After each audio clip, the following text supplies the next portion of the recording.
इतना तो करना प्रभु जी, जब प्राण तन से निकले, मुख करे रहा हो हरे हरे जब प्राण तन से निकले। इतना तो करना प्रभु जी, जब प्राण तन से निकले, मुख करे रहा हो हरे हर जब प्राण तन से निकले। भक्तजनों, हर हर महादेव। श्री शिव महापुराण भाषा तृतीय शतरुद्र संहिता का अगला अध्याय सुनेंगे। 14वां अध्याय, ग्रहपति अवतरण वर्णन। नंदीश्वर बोले, अब ब्राह्मण अपने घर में अपनी स्त्री से सब समाचार कह सुनाया। प्रारब्ध की प्रशंसा की। समय पर उसकी स्त्री गर्भवती हुई। ब्राह्मण ने गर्भधान संस्कार किया। समय समय पर सब विधियां की। ग्रह सूत्र की विधि की। पुंसवन संस्कार किया। 8वें महीने में गर्भ की वृद्धि करने वाला सीमांतोत्रयन संस्कार किया, जिससे गर्भ में की वृद्धि हो। पश्चात गुरु के केंद्र स्थान में होने पर, शुभ लग्न में सुंदर योग होने पर चंद्रमा के समान मुख वाला पुत्र उस ब्राह्मण की स्त्री सुचिस्मति से सूतिका ग्रह में उत्पन्न हुआ। देवताओं ने दुदुम्बी बजाई, दिशाएं निर्मल हो गई और चारों ओर से नदियों तथा प्राणियों के मन निर्मल हो गए। सत्व गुण युक्त मंगलमयी वर्षा होने लगी। सब मनुष्यों की वाणी प्रिय और कल्याणमयी हो गई। रंभा आदि अप्सराएं विद्याधारियों और किन्नरियों हाथ में मांगलिक द्रव्य लिए वहां आकर मांगलिक गीत गाने और नृत्य करने लगी।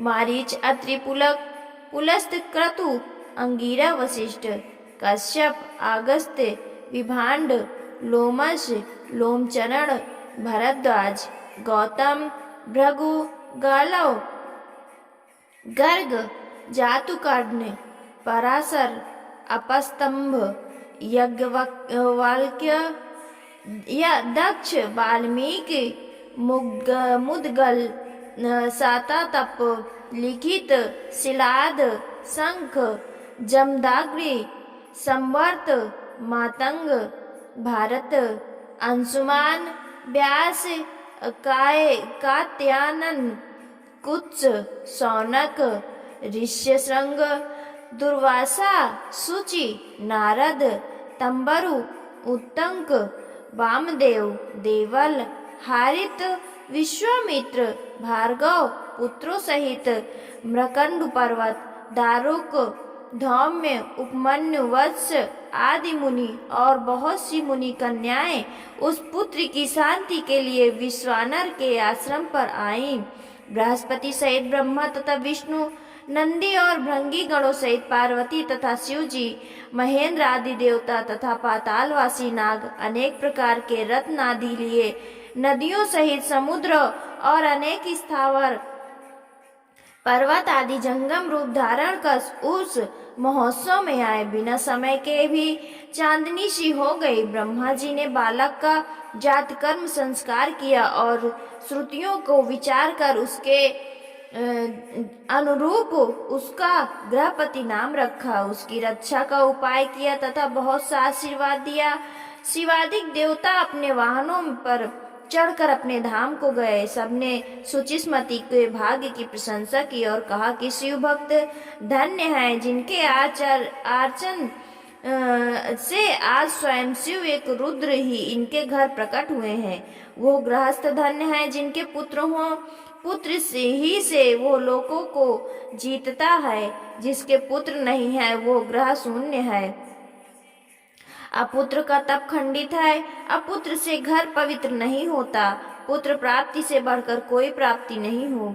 लोक परलोक में न पुत्र से अधिक सुख, न पुत्र से अधिक मित्र। पश्चात पिता ने उस बालक के समय समय पर होने वाले सभी यथोचित संस्कार किए। 5वें वर्ष में यज्ञोपवीत किया, फिर उपाकर्म करके एक ही वर्ष में सांगोपांग कर्म से सब वेदों को पढ़ा दिया। और जब वो बालक 9 वर्ष का हुआ तो माता पिता की सेवा में रत उस बालक को देखने के लिए नारद जी वहां आए और उनके भाग्य वैभव को देखा और ये कहा कि इसके और सब भाग्य तो अच्छे हैं, परंतु 12वें वर्ष में इसको बिजली और अग्नि से भय है। ऐसा कहकर नारद जी चले गए। शत्रुद्र संहिता का 14वां अध्याय समाप्त। 15वां अध्याय गृहपति अवतरण की कथा हम सुनेंगे। नंदीश्वर बोले, नारद जी के इस वचनों से स्त्री सहित विश्वानर को वज्रपात जैसा कठिन दुख हो गया। उन्होंने कहा, हाँ मैं मारा गया, ऐसा कह व्याकुल हो मूर्छित हो गए। सुचिस्मती भी दुख से व्याकुल हो हाहाकार करने लगी। विश्वानर ने उठकर उसे संभाला और अपने पुत्र गृहपति की खोज की। गृहपति कहीं बाहर गया था। पिता का शब्द सुनते ही दौड़ा हुआ वहां आ गया और दोनों को रोने का कारण पूछने लगा। फिर कहा, आपके चरणों की रज के प्रताप से और कोई विघ्न तो क्या काल भी मुझे नहीं मार सकता। हे पिताजी, आप इसकी चिंता ना करें। यदि मैं आपका पुत्र हूँ तो मृत्यु विजयी शिव मंत्र को जप कर मृत्यु से अपनी रक्षा कर लूंगा। ये सुनकर उसके माता पिता ने संतोष की सांस ली और कहा, हे वत्स, अवश्य ही मृत्युंजय शिव की आराधना से समस्त विघ्नों का नाश हो जाता है। इस प्रकार जब श्वेत केतु काल पास में बांधा गया था तो शिव जी ने उसकी रक्षा की थी। शिलाद के 8 वर्ष के पुत्र को मृत्युग्रस्त देख शिव जी ने उसे अपना पूजन किया था। फिर प्रलयाग्नि के समान घोर हलाहल विष का पान कर शिव जी ने ही तीनों लोकों की रक्षा की थी। अतएव हे पुत्र, तुम भी उन्हीं शिव जी की शरण में जाओ जो कि ब्रह्मादिकों के भी एकमात्र कर्ता, अविनाशी और विश्व के रक्षा रूप मणि के समान है। फिर तो बालक गृहपति ने अपने माता पिता के चरणों की वंदना की और उन्हें बहुत आश्वासन देकर विश्वेश पालित काशी में आकर सविधि स्नान कर शिव जी का पूजन और दर्शन किया। शिव जी के लिंग को देखकर बड़ा संतुष्ट हुआ। उसने मन में कहा, आज मैं कितना भाग्यशाली हूँ जो मुझे विश्वेश्वर नाथ का दर्शन मिला। महर्षि नारद के कथन ने मेरा भाग्योदय कर दिया। फिर तो उसने भक्ति पूर्वक वहाँ एक और ही शिवलिंग की स्थापना कर घोर नियमों को ग्रहण कर गंगा जल के 108 घड़ों से प्रतिदिन पवित्र पूर्वक शिव जी को स्नान करा और नील कमलों की माला समर्पित की तथा और भी उस प्रकार के सभी शिव नियमों का पालन किया। फिर तो उसके जन्म में से 12वें वर्ष में नारद जी के वचनों का सत्य करने के लिए वज्रधारी इंद्र उसके सामने आए और बोले, तुमको जो इच्छा हो वर मांगो। इंद्र के ऐसे वचनों को सुनकर मुनि का वो पुत्र मधुर अक्षरों से उनका कीर्तन करने लगा और कहा, मैं आपसे वर नहीं चाहता, मुझे तो शिव जी से वर देंगे। इंद्र ने कहा, मुझसे बढ़कर शंकर नहीं है, लड़कपन त्याग कर मुझसे वर मांगो, मैं ही सब देवताओं का स्वामी हूँ, शीघ्र करो। गृहपति ने कहा, हे अहिल्यापते इंद्र, आप जाइए, मैं शिव जी को छोड़कर अन्य किसी देवता से प्रार्थना नहीं करता। ये सुनकर इंद्र क्रुद्ध हो गए। उन्होंने अपना वज्र निकाल बालक को डराया, लेकिन बिजली के से व्याप्त वज्र को देखकर भय से व्याकुल हो मूर्छित हो गया। तब उसे मूर्छित होते देख पार्वती पति साक्षात शिव जी तत्काल ही वहां प्रकट हो गए और उन्होंने अपने हाथों से उस बालक को स्पर्श कर सजीव किया और कहा, हे पुत्र उठो उठो। गृहपति मानो सोते हुए से उठकर सैकड़ों सूर्य के समान प्रकाशमान शंकर जी को देखने लगा। उनके अद्भुत रूप ने उसे मुग्ध कर दिया और हर्षाश्रु से अवरुद्ध कंठ द्वारा गदगद वाणी तथा रोमांचित शरीर से महादेव जी की स्तुति करने लगा। शिव जी भी हंसने लगे, फिर बोले, ये तुम्हारी परीक्षा थी, मैंने ही इंद्र को भेजा था, अब मत डरो। मेरे भक्त को इंद्र तथा काल वज्र कोई भी नहीं मार सकता। मैं तुम्हें वर देता हूँ कि तुम सभी देवताओं के वरदाता हो। तुम सब प्राणियों मैं अंतर्यामी धर्मराज तथा इंद्र के मध्य में दिशाओं के ईश्वर हो राज्य प्राप्त करो। तुमने ये जो मेरा लिंग स्थापित किया है, इसके तेज के आगे कोई नहीं ठहर सकता है। इससे इसका नाम अग्निश्वर हुआ। ये अग्निश्वर महादेव भक्तों को बिजली तथा अग्नि से बचाते रहेंगे, और यदि दैव योग से उसकी मृत्यु काशी में ना हो तो भी वो अग्निलोक का भागी होगा। ऐसा कहकर शिव जी ने उसके भाई बंधुओं तथा माता पिता को बुलाकर उनको देखते ही देखते उसे अग्निश्वर के दिशाओं का राज्य दिया तथा स्वयं उसके स्थापित लिंग में प्रवेश कर गए। इस प्रकार गृहपति का अवतार संपूर्ण हुआ। शत्रुद्र संहिता का 15वां अध्याय समाप्त।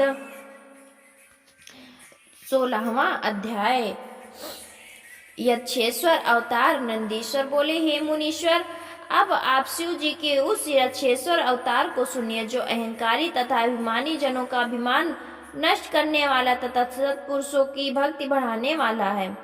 जब अमृत के लिए देवताओं और असुरों ने क्षीर सागर मंथन किया तो पहले उसमें से हलाहल निकलकर संसार को भस्म करने लगा। उसे देख देव दानव भयभीत हो विष्णु जी को साथ लेकर शिव जी के पास आए। अपना सारा दुख कहा। शिव जी ने दयाद्र होकर सारा विश्व उठाकर पान कर लिया, जिससे उनके कंठ में शयानता आ गई और वे नीलकंठ हो गए। पश्चात देवताओं और दानवों ने फिर समुद्र को मथा तो उसमें से बहुत से रक्त निकले और अमृत का भी प्रादुर्भाव हुआ। तब अमृत को लेकर देवताओं ने पान किया और दैत्यों ने नहीं पाया। इससे दैत्यों में बड़ा द्वंद्व हुआ और राहु से भय से पीड़ित चंद्रमा भाग गए। शिव जी ने चंद्रमा को अपने सिर पर धारण कर उनकी रक्षा की। तदंतर दैत्यों से पराजित देवता जब अमृत पान कर विजयी हुए तो उन्हें अभिमान आ गया और शिव जी की माया से मोहित हो अपने बल की बड़ी प्रशंसा करने लगे। तब उन्हें गर्वित हुआ देख शिव जी यक्ष का रूप धारण कर उनके पास आया और पूछा कि तुम लोग यहाँ किस कारण स्थित हो, मुझे ठीक ठाक बतलाओ। देवताओं ने कहा, यहाँ पर भयंकर युद्ध हुआ था जिसमें सारे दैत्यों का नाश हो गया और जो बचे वे भाग गए। हम सब बड़े पराक्रमी हैं, हमने दैत्यों को मार डाला तथा हम बलवानों के आगे दैत्यों का बल तुच्छ है। यही हम लोग विचार कर रहे हैं कि इस पर यक्षेश्वर ने कहा, हे देवताओं, ये तुम्हारा गर्व मिथ्या है, तुम्हारा निर्माण करने वाला स्वामी कोई दूसरा ही है। क्या तुम लोग उस महादेव को भूल गए जो व्यर्थ ही अपना बल बखानते हो? यदि तुम्हें अपने बल पर ऐसा अभिमान है तो उसकी परीक्षा करो। मैं यही एक तिनका स्थापित करता हूँ, तुम लोग इस तिनके को अपने अस्त्रों से काट दो। ऐसा कहकर सत्पुरुषों के गतिदाता उस यक्ष रूपी रुद्र ने देवताओं के आगे एक तिनका फेंक कर सबका मत दूर किया तथा सभी वीर अभिमानी विष्णु आदि देवता अपना पुरुषार्थ कर उस पर अपने अपने शस्त्र चलाने लगे। अनेकों प्रहार किए परंतु उस पर तो गर्वहारी शिव जी का प्रभाव था। देवताओं के समस्त अस्त्र व्यर्थ हो गए, वे उस तड़ को न काट सके। देवताओं को आश्चर्य हुआ। तब उनके इस आश्चर्य को दूर करने के लिए वहां तत्क्षण ये आकाशवाणी हुई कि यह यक्ष शब्द गर्वों के विनाशक शंकर महादेव जी हैं। यदि परमेश्वर कर्ता पालन करता तथा विनाश करता है, क्या अब तक भी तुम लोगों ने अपने मद के कारण इन्हें नहीं जाना? इनके बल से तो सारे जीव बली हैं, यही तुम्हारे प्रभु शंकर हैं। इस आकाशवाणी को सुन देवता आश्चर्यचकित हो उन यक्षेश्वर ईश्वर को प्रणाम कर उन्हें संतुष्ट करने लगे। देवताओं ने शिव जी की बड़ी स्तुति की। तब यक्षनाथ सब देवताओं को समझा कर वहीं अंतर्ध्यान हो गए।